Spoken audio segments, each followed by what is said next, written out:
ni ne wanda ya ci zaɓe a shekara 26 kuma aka rantsar da shi a majalisar tarayya yana da shekara 27. Na kasance na kafa tarihin mafi karancin shekaru a majalisar tarayya ta Najeriya gaba ɗaya. Sunana Ibrahim Muhammad, ɗan majalisar tarayya mai wakiltar birnin Kebbi, Kalgo, Bunza a jihar Kebbi. Alhamdulillah, majalisa mun shige ta kuma muna fatan mun shige ta da kafar dama, da yake daga shiganmu an yi zaben speaker da kuma mataimakin shi. Alhamdulillah, waɗanda suka ci sun samu mafi rinjaye kuma insha Allah mutanenmu ne. Bayan haka nan majalisa ta tafi hutu, so ba a fara hidimar majalisa ba tukunna sai bayan sallah insha Allah. Abin da ya fi burge ni a majalisa gaskiya shine tsarin yadda gidan yake. Akwai tsare-tsare kuma na ga akwai kishin al'umma Najeriya a cikin wannan majalisan. Wannan ya burge ni kuma yana sa ni farin ciki. Za mu yi shekaru 4 cikin sa'a kuma za mu zauna lafiya da mutanenmu insha Allah. To, na shigo siyasa a shekaru 27 wanda a dai majalisar tarayya ba a taba wanda ya shigo da irin wannan ƙananan shekarun ba. Allah ne ya kawo ni cikin siyasa. Wayanda suka sani sun san cewa yayana uwa ɗaya uba ɗaya yana takarar wannan kujeran dab kamin zaɓe Allah ya ɗauka ransa.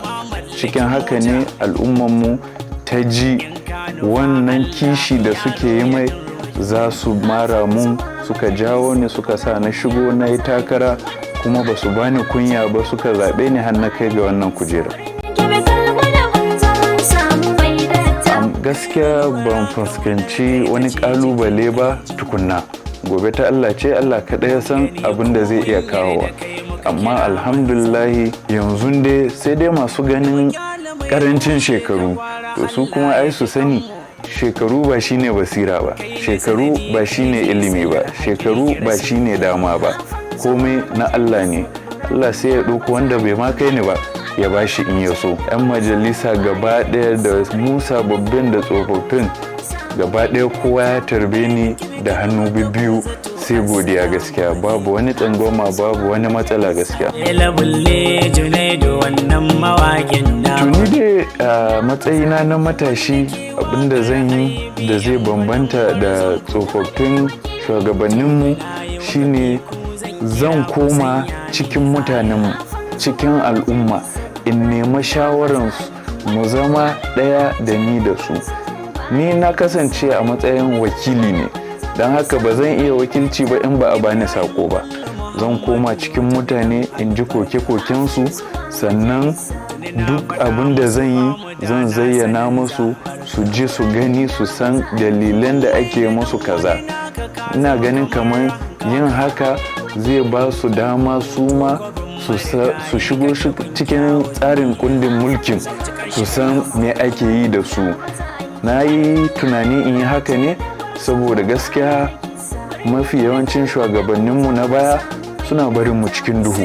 Ba mu san me ake yi ba, sai dai mu ji labarin an ɗauki kaza ko an yi kaza cikin jarida. Insha Allah mutanenmu ba za mu bar su cikin wannan ba.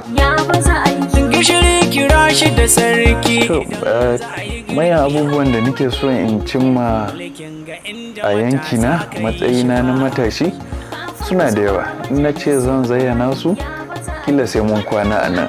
Amma babban burina in ga al'umman birnin Kebbi, Kalgo, Bunza sun ci, sun sha, sun ƙoshi a kan haƙƙinsu, halaliyansu, ba tare da sun yi zagayen roƙo ko neman alfarma wurin manya-manyansu ba.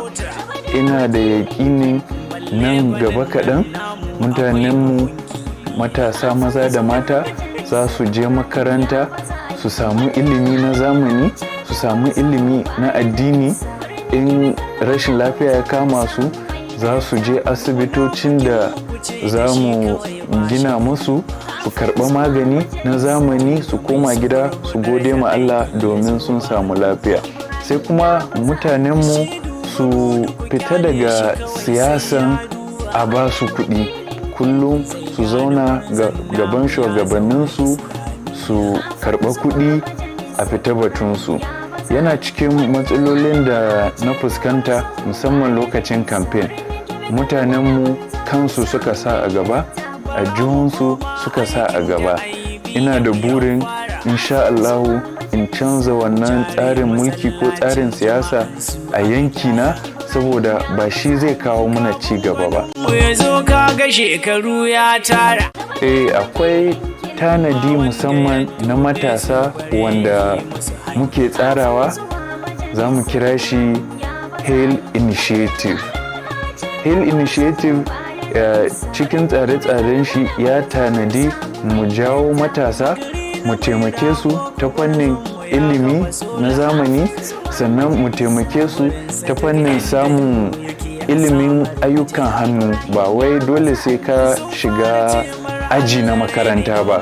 Za mu jawo mutane mu koya musu sana'an hannu, sannan mu ba su jari su je su yi sana'a. Sannan HON Initiative ya kunshi ba wai a ba mutum jari kawai a sake shi ba. Za a ci gaba da ba shi training, sannan za a ci gaba da jawo mutanen da muke ganin za su iya taimaka ma waɗannan matasan ta sana'ansu ya bunƙasa. Sannan wannan HON Initiative in kuma zai ci gaba da neman dama na ayyuka, ko da na gwamnati ne. In za mu tsamo mutanenmu wanda qualification ɗinsu ya kai, sai mu sa su cikin ayyukan nan na gwamnati. Sannu cikin shekaru kaɗan wata rana za mu ga waɗannan matasan su ma sun kai ga babban matsayi insha Allah. Yan uwana matasa, maza da mata, mu zo mu haɗa kai, mu gyara kanmu, mu yi tafiya ɗaya, mu nuna ma shugabanni magabata cewa mun san abin da muke yi. Domin in muka haɗa kai, muka yi abin ƙwarai, muka yi tafiya tare, mu gudu tare don mu tsira tare, wannan daman nan da shekara 4 kila ma a samu wanda zai buge ni ya shigo a 25 in ko 26. Dama ce Allah ya bani, amma kuma matasa ya ba wannan dama. Don haka Allah ya ba mu ikon amfani da wannan dama. Zan yi kira ga kowa ya zo mu haɗa kai. Ni mutum ne wanda koyaushe ana samuna. Don haka in muka yi tafiya tare, magabata za su ga cewa lalle wannan dama na shugabanci namu ne ba nasu ba. Sai su koma gefe su ba mu wuri. Dama ana cewa sarkin yawa ya fi sarkin ƙarfi, kuma mun fi su yawa. Ta gurzon mu baya da kisa birnin kebbi kalgo da bunza mun samu mai dattako.